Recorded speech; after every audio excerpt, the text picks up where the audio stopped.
इस वाले इक्वेशन को यहाँ पे सॉल्व करते हैं। यहाँ पे हमें दिया हुआ है -16 इज इक्वल टू x/4 + 2। अब यहाँ पे थोड़ा सा अलग ये है कि जनरली इक्वेशन में जो x होता है वो हमेशा लेफ्ट की तरफ होता है, लेकिन यहाँ पे ये राइट की तरफ है, तो उससे कुछ फर्क नहीं पड़ता। अगर आप इसको ऐसे भी लिख दें कि x/4 + 2 इज इक्वल टू -16, तो एक ही बात है। आप LHS को RHS के बराबर करें या फिर RHS को LHS के बराबर करें, चीज तो वही रहेगी, उसमें कुछ फर्क नहीं पड़ेगा। तो अब चलिए x की वैल्यू यहाँ पे पता करने की कोशिश करें। तो पहले हम एक काम करते हैं कि x/4 ये जो टर्म है ये तो x वाला टर्म है, तो इस पे हम कुछ छेड़खानी करने से पहले इसके अलावा जो बाकी टर्म्स है यहाँ पे उसको यहाँ से हटा देते हैं ताकि हमारा काम और आसान हो जाए। अब यहाँ पे है +2, तो यहाँ पे मान लीजिए इसको हटाना है तो हम यहाँ पे कर देते हैं -2, ताकि ये +2 और -2 आपस में कैंसिल हो जाएंगे और फिर यहाँ पे सिर्फ x/4 बच जाएगा।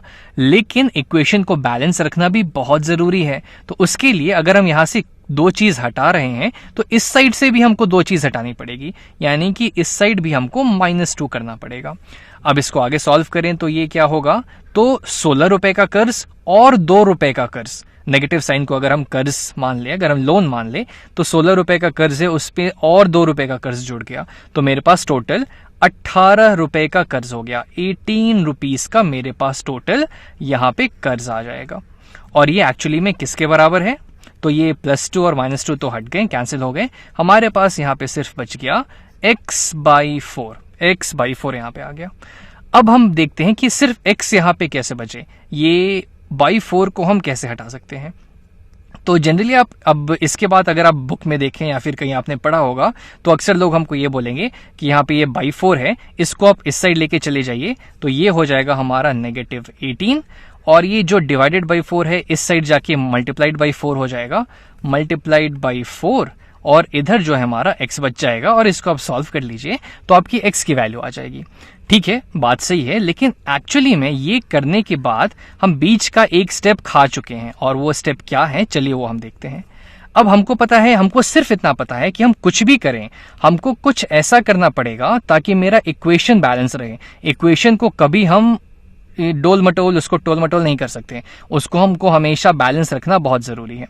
तो यहाँ पे x/4 है, तो ये /4 हटाने के लिए मैं एक काम करता हूं, यहाँ पे मैं 4 से मल्टीप्लाई कर देता हूं, सीधी सी बात। इस 4 से जैसे ही मैं मल्टीप्लाई करूंगा तो ये 4 और ये 4 आपस में कैंसिल हो जाएंगे, ऊपर नीचे अगर मैं 4 से डिवाइड कर दूंगा तो ये हट जाएंगे और सिर्फ x बच जाएगा। लेकिन अगर मैंने इस साइड इस चीज का 4 गुणा किया है, यानी कि 4 से मल्टीप्लाइड किया है, तो मैं लेफ्ट हैंड साइड भी जो भी चीज है उसका भी 4 गुणा करूंगा, यानी कि ये जो चीज है इसको भी मैं 4 से गुणा कर दूंगा ताकि मेरा इक्वेशन फिर से बैलेंस हो जाएगा।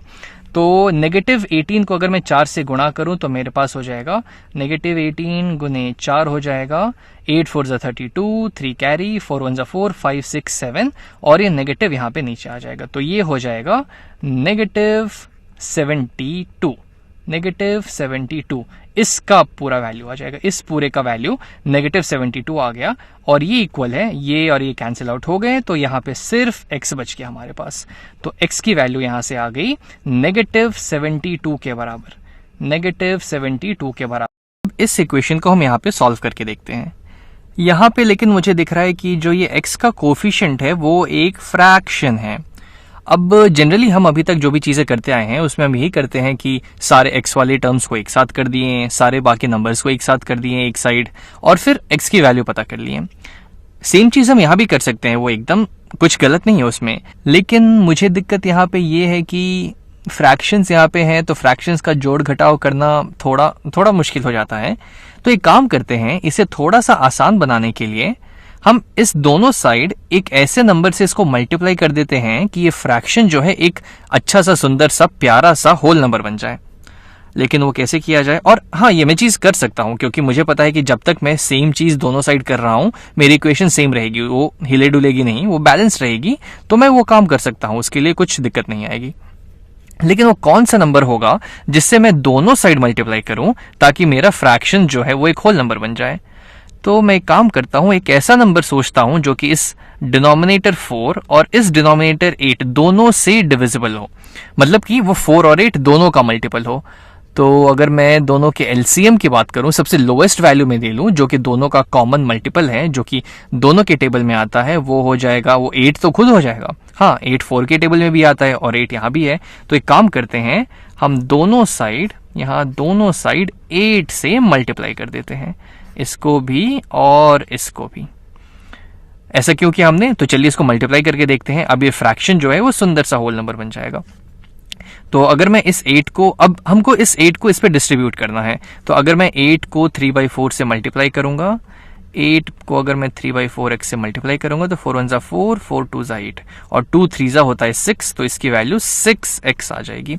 तो जैसे मैंने इसको इस पे डिस्ट्रीब्यूट किया, इसकी वैल्यू हो गई 6x के बराबर।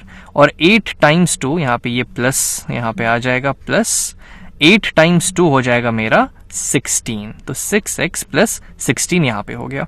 फिर से यहाँ पे इक्वल टू, अब 3/8x को मैं 8 से मल्टीप्लाई करता हूं तो ये ऊपर और नीचे वाले 8 आपस में कैंसिल आउट हो जाएंगे, क्योंकि दोनों 8 के मल्टीपल्स हैं। तो 8 1 जा 8 और 8 1 जा 8, सिर्फ 3x यहाँ पे बच जाएगा।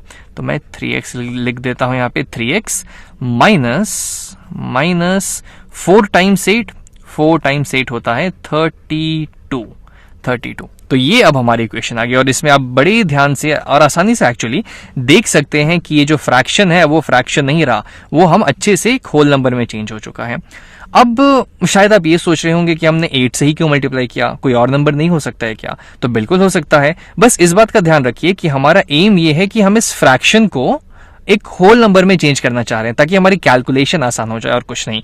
तब आप ऐसा कोई नंबर चुन सकते हैं जो कि 4 और 8 दोनों के टेबल में आ जाए। जैसे कि मान लीजिए 16 ले लीजिए, 16 यहाँ पे आप मल्टीप्लाई कर सकते थे दोनों साइड, या फिर दोनों साइड आप 32 से मल्टीप्लाई कर सकते थे, कोई फर्क नहीं पड़ेगा। लेकिन एलसीएम हम इसलिए लेते हैं ताकि हमारे पास छोटे छोटे नंबर्स आ जाएं और फिर हमारी कैलकुलेशन आसान हो जाए। तो चलिए अब हम आगे अपना सेम स्टेप करते हैं। हम सारे एक्स वाले टर्म्स एक साथ कर देते हैं और सारे नंबर्स एक साथ कर देते हैं, फिर दोनों को बैलेंस रखते हैं। तो इधर है 6x, इधर है 3x। तो चलिए मैं इस साइड से इस 6x को हटाने की कोशिश करता हूं, या फिर आप चाहे तो 3x इधर से हटा सकते हैं, एक ही बात है, कुछ फर्क नहीं पड़ेगा। ये अलजेब्रा की एक्चुअली बहुत खासियत है, आप जब तक आप सही चीज कर रहे हैं आपकी इक्वेशन हमेशा बैलेंस रहेगी। जैसे अगर मैं इधर से 3x हटाऊं, मैं इधर कर देता हूं -3x, ताकि मेरा ये 3x और -3x आपस में कैंसिल आउट हो जाएंगे। तो अगर मैं इस साइड 3x घटा रहा हूं तो इस साइड भी तो 3x घटाना पड़ेगा, तभी तो मेरा इक्वेशन बैलेंस्ड रहेगा। तो अब क्या वैल्यू आ जाएगी इस साइड और इस साइड, चलिए देखते हैं। तो अब हो जाएगा मेरे पास ये 3x -3x कैंसिल्ड, इधर बच जाएगा -32 और इधर आ जाएगा 6x -3x, यानी कि 6 -3, इन दोनों के कोफिशिएंट को मैं घटाता हूं तो 6 -3 होता है 3, इधर आ जाएगा 3 टाइम्स x और प्लस 16 तो जो कहते हो आ जाएगा। और चूंकि हमने सेम ऑपरेशन दोनों साइड किया है तो मेरा इक्वेशन अभी भी बैलेंस्ड रहेगा, दोनों को मैं इक्वेट कर सकता हूं। तो अब मेरा x एक साइड हो गया। अब इस 16 को और इस -32 को एक साइड करते हैं, तो चलिए इधर से हम 16 हटा देते हैं। तो 16 हटाने के लिए मैं क्या करूंगा, यहां से मैं 16 सब्ट्रैक्ट कर देता हूं। तो जैसे ही मैं इधर से 16 सब्ट्रैक्ट करूंगा, इधर से भी 16 सब्ट्रैक्ट करना पड़ेगा ताकि मेरा इक्वेशन बैलेंस रहे। तो अब हमारे पास क्या आ जाएगा इस साइड और इस साइड, तो अब ये 16 और 16 कैंसिल आउट, 16 रुपए मेरे अपने, 16 रुपए का कर्ज, दोनों चले गए, मेरे पास कुछ नहीं बचेगा, 0। 3x यहाँ पे आ जाएगा, 3x, और इधर क्या आ जाएगा -32 और -16, 32 रुपए का कर्ज और 16 रुपए का कर्ज। जब मैं दोनों को मिलाऊंगा तो मेरे पास अभी भी कर्ज ही होगा, लेकिन वो कितने का कर्ज होगा, 6 2 8 और 3 1 4, 48 रुपीज का कर्ज। और दोनों मैंने सेम ऑपरेशन चूंकि दोनों साइड किया है तो ये अभी भी बैलेंस्ड रहेगा। अब मुझे चाहिए ये 3, तो इस 3 तक पहुंचने, सॉरी गड़बड़ हो गया, मुझे ये x की वैल्यू चाहिए। इस x तक पहुंचने के लिए मुझे क्या करना होगा, इसके कोफिशिएंट यानी इस 3 को हटाना पड़ेगा। तो उसको हटाने के लिए मैं क्या करूंगा, इसको 3 से मैं डिवाइड कर देता हूं। अब जैसे ही मैंने इसको 3 से डिवाइड किया, मतलब क्या, मैं इस x को, इस 3x को मैं 3 इक्वल पार्ट्स में बांट रहा हूं और उसमें से एक पार्ट ले रहा हूं। तो इधर भी मैं जो भी चीज यहाँ पे है इसको भी 3 इक्वल पार्ट्स में बांट देते हैं, तो इसलिए मैं इसको भी 3 से डिवाइड कर देता हूं। 3 1 जा 3, 3 1 जा 3, इधर सिर्फ x बच जाएगा और इधर क्या आएगा, 3 1 जा 3, नेगेटिव तो है ही, 3 1 जा 3 और 3 6 जा 18, -16 यहाँ पे आ जाएगा। तो यहां से मैं कह सकता हूं कि हमारी जो x की वैल्यू है, क्योंकि यहाँ पे सिर्फ x बचा हुआ है, 1 टाइम्स x यानी कि x इक्वल टू इधर है -16। तो x की वैल्यू जो है -16 आ गई है, जो कि इस दिए हुए इक्वेशन का सोल्यूशन हो जाएगा। हमारे पास ये इक्वेशन है, यहाँ पे इसमें क्या है चलिए देखते हैं। -9 माइनस ब्रैकेट्स में है 9x minus 6 equal to 3 times brackets में 4x प्लस 6। इसको हमें सॉल्व करके इस x की वैल्यू बतानी है कि कौन से x की वैल्यू के लिए ये दोनों आपस में बराबर होंगे। तो अब हम क्या कर सकते हैं, तो सबसे पहले तो इस ब्रैकेट्स को यहाँ से हटाते हैं। एक बार ब्रैकेट्स हट जाए तो हमको चीज़ें और अच्छे से आसानी से दिखने लगेंगी। तो ब्रैकेट्स को कैसे हटाया जाए, तो एक काम करते हैं, यहाँ पे जो नेगेटिव साइन है, ये जो माइनस लिखा हुआ है, एक्चुअली में इस माइनस को इस पे डिस्ट्रीब्यूट करते हैं, यानी कि इस माइनस की जगह मैं यहाँ पे ऐसे लिख सकता हूँ इसको -1। एक ही बात है, -3 लिखा रहा है या फिर -1 लिखा रहा है, मुझे इस -1 को इस पूरे ब्रैकेट पे मल्टीप्लाई करना है। उसी तरीके से यहाँ पे मुझे इस 3 को इस पूरे 4x प्लस 6 पे मल्टीप्लाई करना है, यानी डिस्ट्रीब्यूट करना है। तो चलिए करते हैं। तो हमारे पास आ जाएगा -9 -1 टाइम्स 9x होता है -9x, और -1 टाइम्स -6 होता है +6। नेगेटिव टाइम नेगेटिव पॉजिटिव हो जाता है, तो ये हो गया +6 इक्वल टू 3 टाइम्स 4x हो जाएगा, 3 4 12, यानी कि हो जाएगा 12x प्लस 3 टाइम्स 6 होता है 18। तो ये हमारा इक्वेशन ऐसे हो गया। अब इसको और थोड़ा सा हम सिंप्लीफाई करके लिख लेते हैं, क्योंकि -9 और +6 दोनों को हम आपस में जोड़ सकते हैं। तो -9 और 6 कितना होगा, तो -9 का मतलब हुआ कि 9 रुपए का कर्ज है मेरे पे और 6 रुपए मेरे अपने हैं, यानी कि अगर मैं दोनों को मिला दूंगा तो अभी भी तो मेरे पास 3 रुपए का कर्ज बचेगा ही, यानी कि -3 हो गया। और -9x तो यहाँ पे आ ही जाएगा, -9x इक्वल टू ये यहाँ पे 12x प्लस 18 आ गया। अब चलिए, अब सारे x वाले टर्म्स को एक साथ करते हैं और बाकी नंबर्स को एक साथ कर देते हैं। तो मेरा मतलब मैं यही कोशिश करता हूँ कि मैं सारे x वाले टर्म्स को अपने लेफ्ट हैंड साइड पे रखूँ, ताकि मुझे अच्छा लगता है। वैसे आप राइट हैंड साइड पे भी करके कर सकते हैं, कोई बात नहीं। तो हम क्या करते हैं, चलिए यहाँ से हम 12x को हटाने की कोशिश करते हैं। अब 12x को हटाने के लिए हमें क्या करना होगा, तो चलिए इस साइड से हम 12x सब्ट्रैक्ट कर देते हैं। अब चूंकि इस साइड से हम 12x सब्ट्रैक्ट कर रहे हैं, तो हमें इक्वेशन को तो बैलेंस रखना है, तो हम इस साइड से भी 12x सब्ट्रैक्ट कर देंगे। तो अब हमें क्या मिलेगा, चलिए देखते हैं। तो ये और ये आपस में कैंसिल आउट हो गए, तो यहाँ पे आ जाएगा सिर्फ 18, और इस साइड क्या हो जाएगा, -3 तो जो का तो यहाँ आ जाएगा, उसमें हम कुछ नहीं कर रहे हैं चेंज, कोई चेंज नहीं हो रहा है वहाँ पे। -9x और -12x, ये टोटल मुझे दे देंगे नेगेटिव और 21x, -21x दोनों आपस में जुड़ जाएंगे, और दोनों नेगेटिव है तो हम नेगेटिव साइन लगा देंगे। तो ये दोनों चूंकि बराबर हैं, क्योंकि हमने सेम ऑपरेशन दोनों साइड की है, तो हम दोनों को इक्वल टू कर देंगे, दोनों इक्वेट कर देंगे कि अभी भी ये जो इक्वेशन है हमारी वो बैलेंस्ड कंडीशन में है। अब आगे क्या कर सकते हैं, अब चलिए इस -3 को यहाँ से हटाते हैं, ताकि हमारे पास सिर्फ ये x वाला टर्म यहाँ पे बच जाए। तो इस -3 को हटाने के लिए हम यहाँ पे +3 कर देते हैं, +3। जैसे मैं यहाँ 3 जोड़ूंगा, -3 और +3 कैंसिल हो जाएंगे, और सिर्फ यहाँ पे ये x वाला टर्म बच जाएगा। लेकिन अगर मैं इधर 3 जोड़ रहा हूँ तो इधर भी तो 3 जोड़ूंगा ही, तो इधर भी मैं 3 जोड़ देता हूँ। तो चलिए देखते हैं अब क्या मिलता है हमें।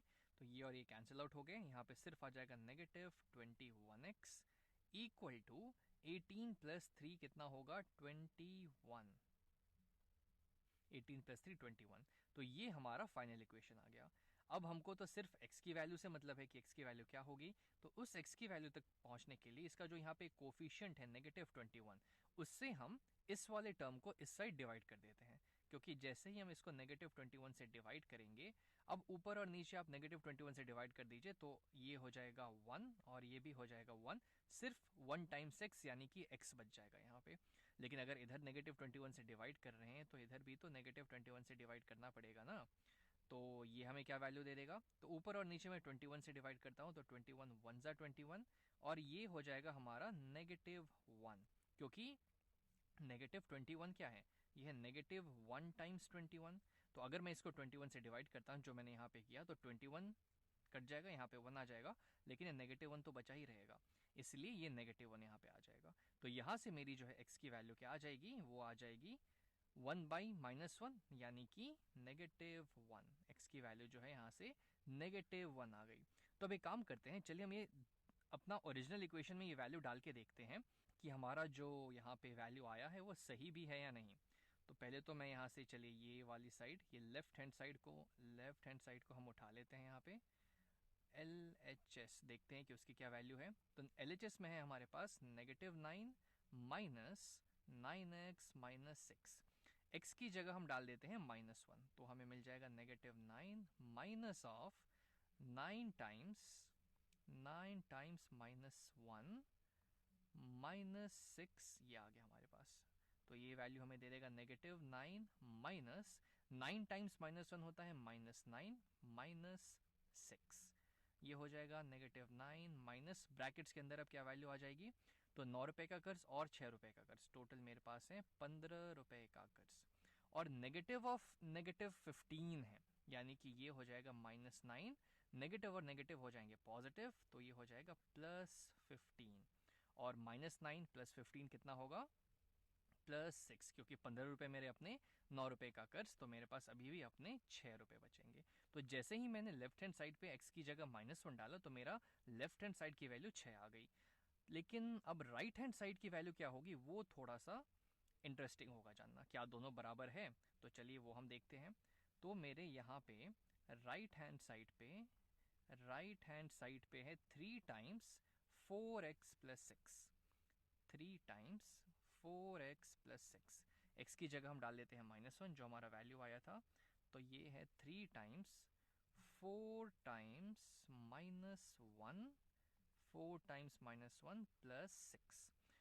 ये हो जाएगा 3 टाइम्स 4 टाइम्स -1 होता है -4 + 6 यहाँ पे आ गया, यानी कि हो जाएगा 3 टाइम्स -4 + 6, यानी कि हो जाएगा 2, 6 - 4 2 होता है, और 3 टाइम्स 2 मुझे दे देगा 6। ये जो है LHS के बराबर ही आ गया, यानी कि -1 रखने पे x की जगह दोनों मेरी जो लेफ्ट हैंड साइड है इक्वेशन का और राइट हैंड साइड है, of 4 consecutive odd integers is 136। 4 एक के बाद एक ऑड इंटीजर्स हैं, उनका जो सम है 136 दिया हुआ है। तो हमसे पूछ दिया गया कि भाई बता दो कि वो चारों कंसेक्यूटिव इंटीजर्स क्या हैं। तो पहली बात तो हम क्वेश्चन में जंप करने से पहले हम ये देख लेते हैं कि इस कंसेक्यूटिव ऑड इंटीजर्स का मतलब क्या होता है और इसको हम अलजेब्रा की भाषा में लिखेंगे कैसे। तो जैसे मान लीजिए मैं यहाँ पे एग्जाम्पल ले लेता हूँ, जैसे मान लीजिए मैं ले लेता हूँ 7 ले लिया, ये एक ऑड इंटीजर है। इसके बाद वाला इंटीजर क्या होगा, इसके बाद वाला इंटीजर होगा 8, फिर इसके बाद आएगा 9, इसके बाद आएगा 10, और ये ऐसे ऐसे चलता जाएगा। लेकिन हमसे यहाँ पे पूछा गया है ऑड इंटीजर, कंसेक्यूटिव यानी कि बाद वाला, उसके जस्ट नेक्स्ट वाला, और वो ऑड होना चाहिए। जैसे यहाँ पे है 7 एक ऑड है, इसके जस्ट बाद वाला ऑड इंटीजर क्या है, तो 8 तो होगा नहीं क्योंकि 8 तो इवन है, लेकिन 9 हो जाएगा। 9 उसके जस्ट बाद वाला ऑड इंटीजर होगा। फिर 10 नहीं होगा क्योंकि 10 तो इवन है। तो इसके बाद हम बढ़ जाएंगे फिर 11 पे, यानी कि मैं बोल सकता हूं कि 7 हो गया, इसके बाद आता है 9, इसमें अगर मैं 2 और 9, 10 नहीं होगा, +1 और कर देता हूं 11 हो गया, 12 नहीं होगा, 13 हो गया। तो ये सारे कंसेक्यूटिव ऑड इंटीजर्स होते जाएंगे।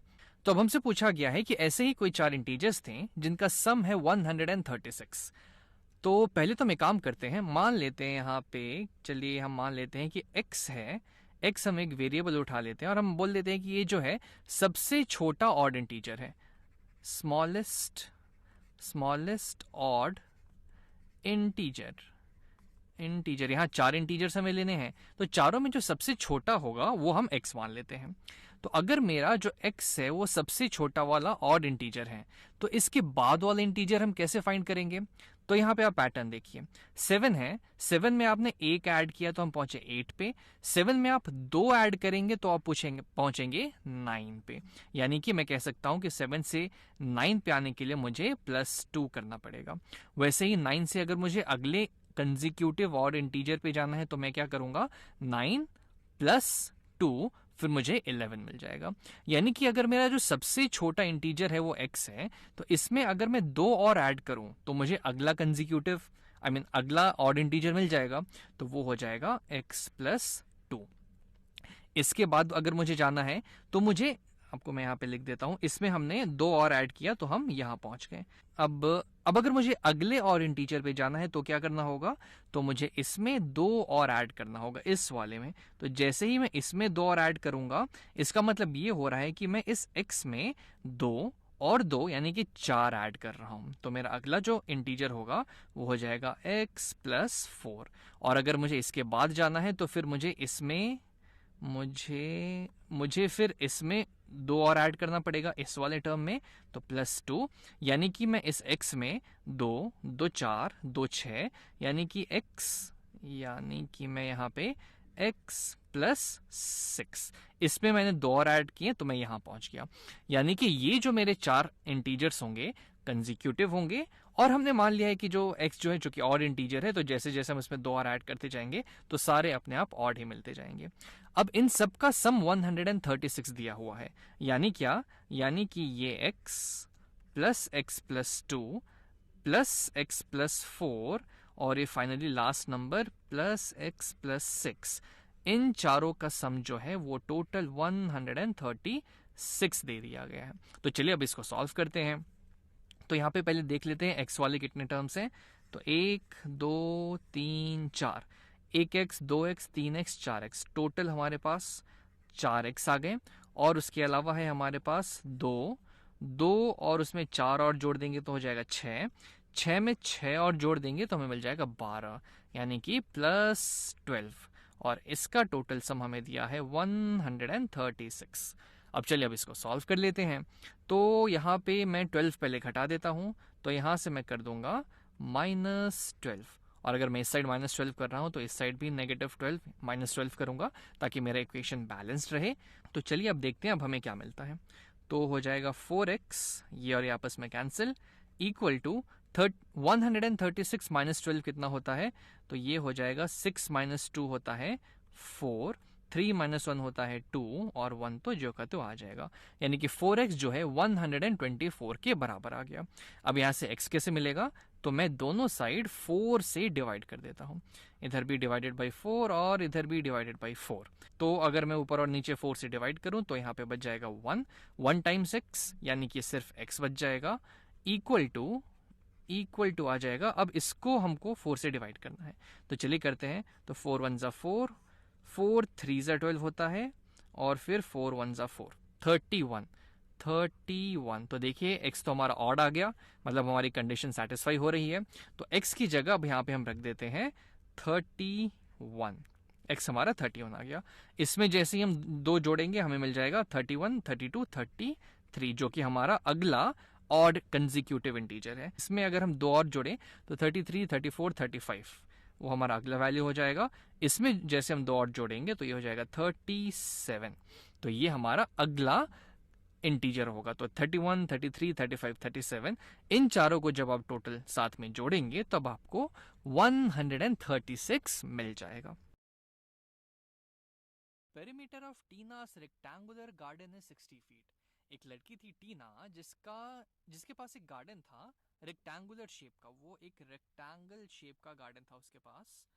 और इस पूरे का जो पेरीमीटर था वो था 60 फीट, यानी कि अगर मैं इसके सारे बाउंड्रीज को जोड़ दूं आपस में, सारे बाउंड्रीज का लेंथ, तो वो टोटल 60 फीट टोटल होगा। और हमें पता है कि अगर वो रेक्टेंगल है तो ये साइड इसके बराबर होगा और ये वाली साइड इसके बराबर हो जाएगी, ठीक है। If the length of the garden is twice the width, अब ये है हमारा लेंथ, ये है हमारा लेंथ और ये है हमारा विड्थ, ये हो गया हमारा विड्थ। उसने कहा क्या कि लेंथ जो है विड्थ का दुगना है, ट्वाइस द विड्थ। यानी कि अगर हम मान ले कि हमारा विड्थ कुछ मान लेते हैं कुछ y है, मान लीजिए ये विड्थ हमारा कुछ y फीट दिया हुआ है, क्योंकि यहाँ पे सारी की चीजें फीट में बात हो रही है तो हम भी इसको फीट में बात करते हैं। मान लीजिए हमारा विड्थ कुछ y फीट है, तो उसने कहा जो लेंथ है वो उसका दुगना होगा, यानी कि जो लेंथ है वो 2 टाइम्स विड्थ यानी कि 2y फीट हो जाएगी, 2y फीट। तो अगर मैं विड्थ की जगह यहाँ पे डाल दूं y, अगर मान लीजिए ये y फीट का है तो खैर ये दोनों बराबर है तो ये भी y फीट का होगा। लेंथ जो है इस विड्थ का दुगना है, यानी कि ये हो जाएगा 2y फीट का, और ये जो कि दोनों बराबर हैं तो ये भी हो जाएगा 2y फीट लंबा। यानी कि अब मुझे इस जो रेक्टेंगल की जो बाउंड्री से सबका लेंथ मुझे y के टर्म्स में पता चल गया, और ये टोटल बाउंड्री का लेंथ मुझे 60 फीट दिया ही हुआ है। तो अगर मैं दोनों को यहाँ पे आपस में कनेक्ट करना चाहूँ तो चलिए, अगर मैं यहाँ से शुरुआत करूँ इस वाले y से, तो मैं लिख सकता हूँ ये y प्लस ये 2y, फिर प्लस ये वाला y, और फिर फाइनली ये प्लस 2y। इन चारों का जो टोटल सम है वो 60 फीट दिया हुआ है। तो चलिए इसको कैलकुलेट करते हैं। तो y प्लस 2y होता है 3y में फिर और एक y जोड़ दिए तो हो गया 4y, फिर इस 4y में 2y और जोड़ देंगे तो हमें मिल जाएगा टोटल 6y, 6 टाइम्स y, और इसकी वैल्यू 60 फीट दी हुई है। अब हमको चाहिए y, तो y को कैलकुलेट करने के लिए हम क्या करेंगे कि यहाँ पे 6 से इसको डिवाइड कर देते हैं। अब सेम चीज़ हम इस साइड भी करेंगे ताकि हमारा इक्वेशन बैलेंस रहे। तो ऊपर नीचे जैसे मैं 6 से डिवाइड कर दूंगा, ये हो जाएगा 1, ये हो जाएगा 1, इधर भी मैं कर सकता हूँ, तो 6 1 6 और 6 10 60। 1 टाइम्स y होता है y इक्वल टू 10 बाई 1 यानी कि 10, यानी कि जो y की वैल्यू है वो 10 फीट के बराबर है। और हमारा y क्या था, विथ, यानी कि जो इसका विथ है वो 10 फीट है। ये और ये आपस में बराबर होंगे तो ये भी हो जाएगा 10 फीट। जो लेंथ है वो इस 10 फीट का दुगना है, यानी ये हो जाएगा 20 फीट, 10 टाइम्स 2 यानी कि 20 फीट लंबा, और ये इसके बराबर यानी कि ये भी 20 फीट हो जाएगा। और आप चाहे तो यहाँ पे चेक भी कर सकते हैं, चारों को ऐड करिए आपको 60 फीट मिल जाएगा। 20 plus 10 30 plus 20 50 plus 10 60, total 60 feet इसकी पेरीमीटर हो जाएगी। Donald had a farm with certain number of orange trees. McDonald नाम का एक इंसान था, ये वाला मैकडोनल्ड नहीं जहां हम अक्सर खाने जाते हैं, एक इंसान था जिसका नाम था मैकडोनल्ड, चलिए उसको मैक बुलाते हैं। तो मैक के पास एक फार्म था जिसमें कुछ ऑरेंज ट्रीज थे, वहां पे कुछ ऑरेंज ट्रीज थे उसके पास। He had to cut down 5 trees to control the insects. पेड़ काटना तो नहीं चाहिए वैसे, लेकिन खैर इसने 5 ट्रीज काट दिए ताकि वो इंसेक्ट्स को, वहां पे जो कीड़े मकोड़े आ रहे हैं उनसे उसको बचाव मिले। चलिए ठीक है, तो चलिए इसको हम धीरे धीरे मैथ की भाषा में भी कन्वर्ट करते जाते हैं। जैसे कि अगर हम मान लें कि इनिशियली जो है यहाँ पे उसके पास जो ऑरेंज ट्रीज थी वो कुछ वाई थी, जैसे यहाँ पे हम लिख देते हैं initial let initial number of orange trees, initial number of orange trees वो कुछ वाई थी जो मैकडोनल्ड की फार्म में थी। He had to cut down 5 trees to control insects. अब उसने 5 पेड़ काट दिए, तो नंबर ऑफ ट्रीज कट कितने थे, टोटल 5। तो फिर हमारे पास रिमेनिंग कितने पेड़ बचे,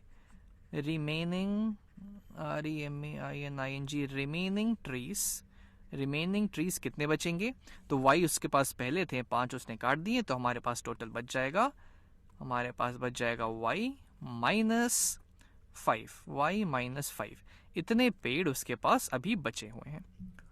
each of the remaining trees produced 210 oranges.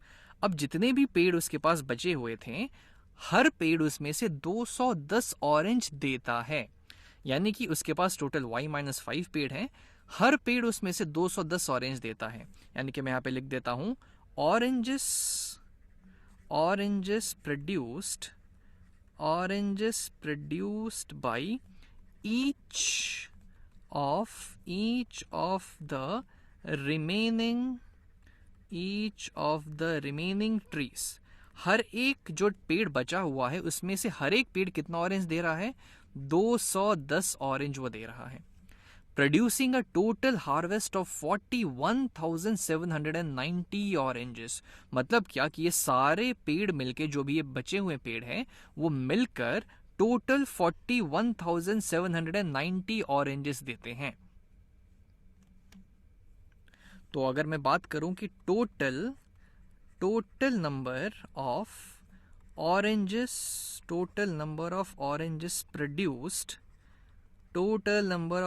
Produced वो कितना दिया हुआ है, 41,790, इतने ऑरेंजेस प्रोड्यूस किए गए हैं। इस तक पहुंचने का एक और तरीका हो सकता है, जो ये पेड़ जितने बचे हुए हैं हर एक पेड़ 210 ऑरेंज दे रहा है, यानी कि अगर मैं दोनों को आपस में मल्टीप्लाई कर दूं तो भी मुझे इतने ही मिलने चाहिए, यानी कि ये इक्वल हो जाएगा ये y minus 5 y minus 5 times 210 के। तभी तो सही बात होगी, क्योंकि कितने पेड़ बचे हुए थे, हर पेड़ दे रहा है 210 ऑरेंज। तो टोटल अगर मुझे ऑरेंजेस पता करना हो कि कितने ऑरेंजेस मिल रहे हैं, तो मैंने दोनों को मल्टीप्लाई कर दिया और वो हमें दिया हुआ है 41,790 के। यानी कि यहां से हमारी जो इक्वेशन है, हमारी इक्वेशन ये आ गई, यहां पे ये वाली हमारी इक्वेशन बन गई कि 41,790 जो है y माइनस 5 टाइम्स 210 हो गया। अब इसमें हमने इसको मल्टीप्लाई किया है, तो जैसा हम करते आए हैं, पहले तो हम या तो एक काम करेंगे, इस 210 को इस y माइनस 5 पे डिस्ट्रीब्यूट करेंगे, मल्टीप्लाई करेंगे, फिर सॉल्व करेंगे। या तो एक और काम कर सकते हैं, चूंकि यहाँ पे 210 मल्टीप्लाइड है, मैं दोनों साइड 210 से डिवाइड कर देता हूं, यानी कि इधर भी हो जाएगा डिवाइडेड बाई 210 और इधर भी मैं डिवाइड कर दूंगा 210 से, ताकि मेरा इक्वेशन बैलेंस रहे। तो ऊपर और नीचे अगर मैं 210 से डिवाइड करूं तो ये हो जाएगा 1, ये भी हो जाएगा 1। इधर क्या आएगा, तो ऊपर और नीचे पहले मैं 10 से डिवाइड कर देता हूं ताकि ये 0 मेरा हट जाए। अब 4179 डिवाइडेड बाई 21 कितना होगा, तो चलिए देखते हैं हम। 4179 को अगर मैं 21 से डिवाइड करूं तो 21 वनजा होता है 21, सब्ट्रैक्ट करेंगे तो यहाँ पे आ जाएगा 20, 7 नीचे कैरी हो जाएगा। फिर इसको 9 से मल्टीप्लाई करते हैं तो 9 1 जा 9 और 9 2 जा 18, 189। सब्ट्रैक्ट करेंगे तो हमें यहाँ पे मिल जाएगा 18 यहाँ पे हमारे पास आ जाएगा और फिर नीचे ये 9 कैरी हो जाएगी। फिर यहाँ पे हम 9 डाल देंगे तो 21 9 जा होता है 189। सब्ट्रैक्ट करेंगे तो कुछ रिमाइंडर नहीं बचेगा, यानी कि 199। इसको अगर मैं 21 से डिवाइड करूँ तो 21 1 जा 21, ऊपर आ जाएगा 199। तो इधर हमारे पास आ गया 199 इक्वल टू y माइनस 5। अब हमें y की वैल्यू चाहिए, तो हम दोनों साइड 5 ऐड कर देते हैं, +5 और इधर भी +5।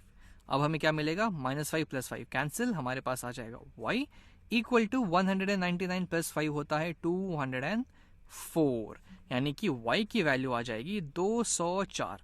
जो इनिशियल नंबर ऑफ पेड़ थे उसके पास, जो कि y था, वो एक्चुअली 204 के बराबर है। यानी कि अगर मैं ओरिजिनल क्वेश्चन पे वापस आऊं तो हमने यहाँ पे y माना था initial number of orange trees, जो कि अब हमें पता है कि 204 के बराबर है। यानी कि इनिशियली उसके पास 204 पेड़ थी, जिसमें से उसने 5 पेड़ काट दिए, तब उसके पास 199 पेड़ बचे हुए थे।